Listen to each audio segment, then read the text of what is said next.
and I always love the robotic sound of recording in progress. So that we are all here. Again, a big thank you to all of you for being here. I'm gonna just give you a few, take a few of the tiny principles of the book Service Design Principles as examples. And then my goal here is not to sell you the book, but rather to give you the idea that you could do one you too. So that's my goal here is please at the end don't buy it, but create your own one. So that's the goal that I have for this session. And so the thing that I'd like to do is maybe just start from, hey, I'm Daniele. I have this fancy name that is super great to Google because there's not many people having it. And I come from Basel, Switzerland. And I'm very happy also that we have a lot of people today coming from all around the world. So what's this book all about? I have a personal definition, which is a service design principle is an idea, a tip, an advice, or a principle to improve the human experience in a simple way. And to do that, I've already written 4 books on that topic with 400 of these tiny principles. And the next year will come the last one that I promised myself to write, which will be with the last 100. So there will be 500 of those tiny principles. But instead of talking long about what's the quality of a principle, what makes a good service design principle, I'm just going to give you a sneak peek of 3 principles that I still love after so many years and that I still find either funny, provocating, or just interesting. And the first one that I'm going to start with is this one. Principle 00.8. Do the penis test and think about what could go wrong. I think these times this is a test that we should do a lot. And I'm just going to read out an extract of that tiny principle. So do the penis test and think about what could go wrong. Chat roulette is an example of a service that some weird people misused. At its launch, this service put 2 random strangers in contact via video. It's a great app that lets users meet new people from all around the world. But soon, creeps misuse the app for exhibitionism, pornography, and other shocking live videos. When you design a service, always think about how it could be misused. Could someone show his penis? Where? Could someone write something about his penis? Could someone do something inappropriate? This is what I call the penis test. And in fact, this is something that I practice a lot, and especially back in the days when I was working as a also visual communicator. You know, we when we created a new logo, we always did the test to see could you see something very weird in it.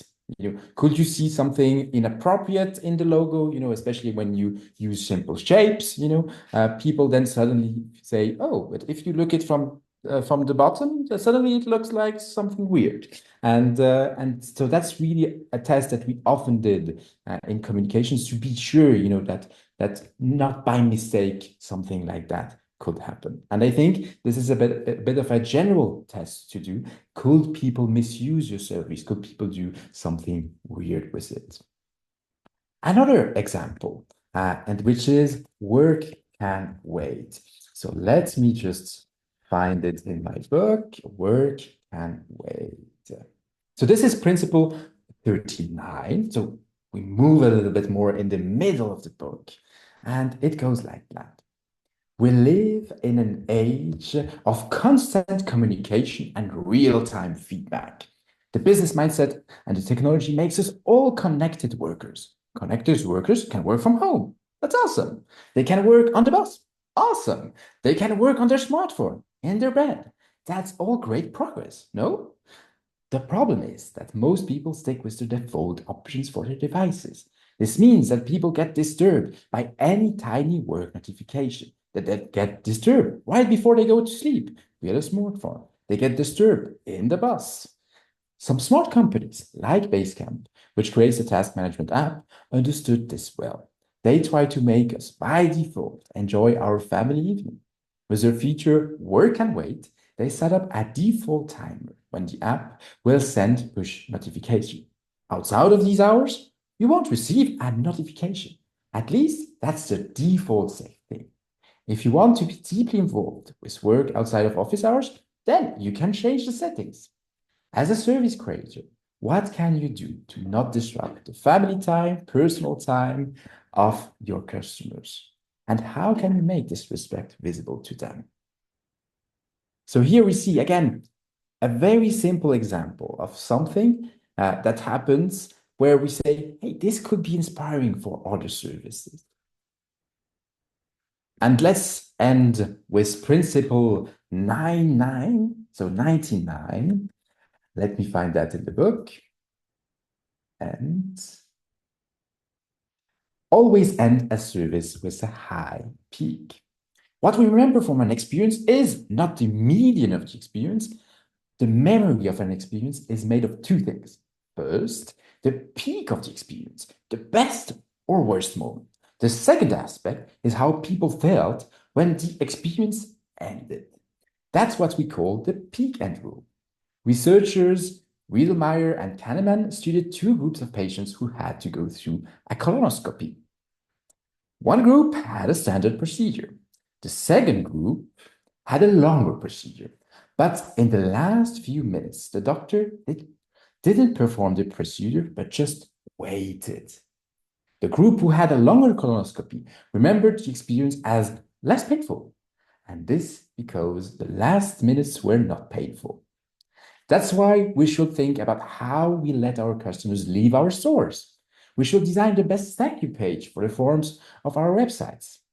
Design the best unsubscribe pages for newsletters, because this will be a huge part of how people will remember your business, product, or service.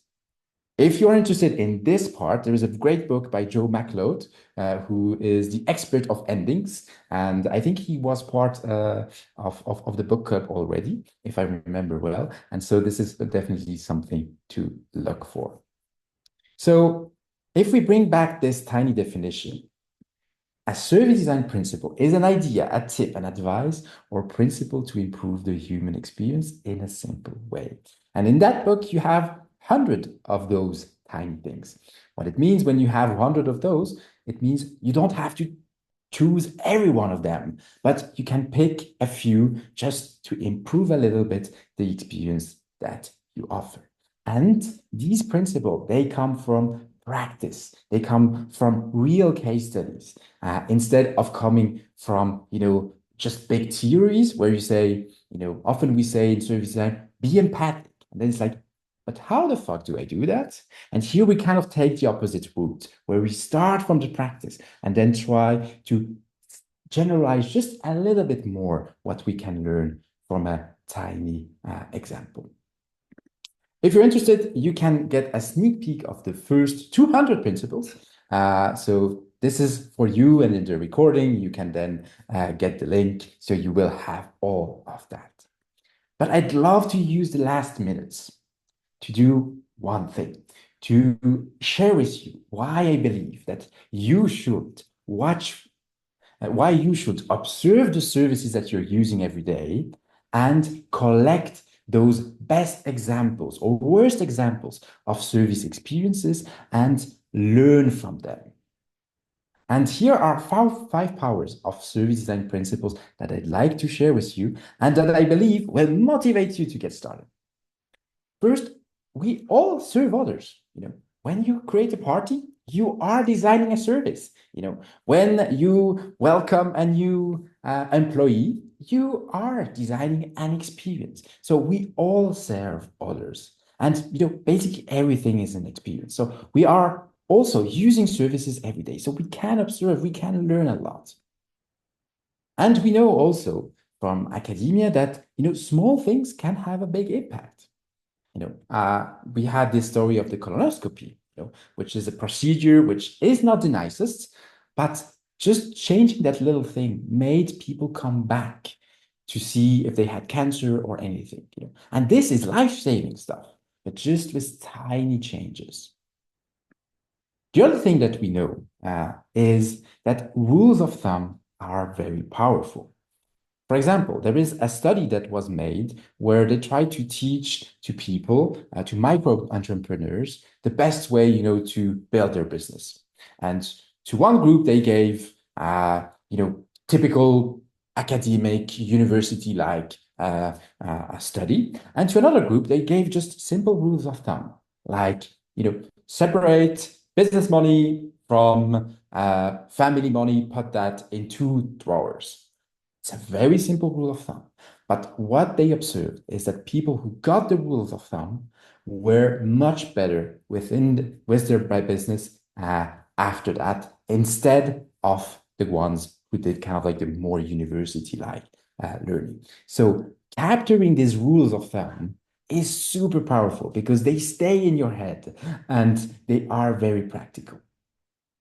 And so there is also some beauty in learning from practical examples, and looking at something that you experience yourself and thinking, hmm, why do I feel so good now? Or why does this make me feel bad? And this tiny introspection makes you observe the world in a much nicer way and teaches you a lot.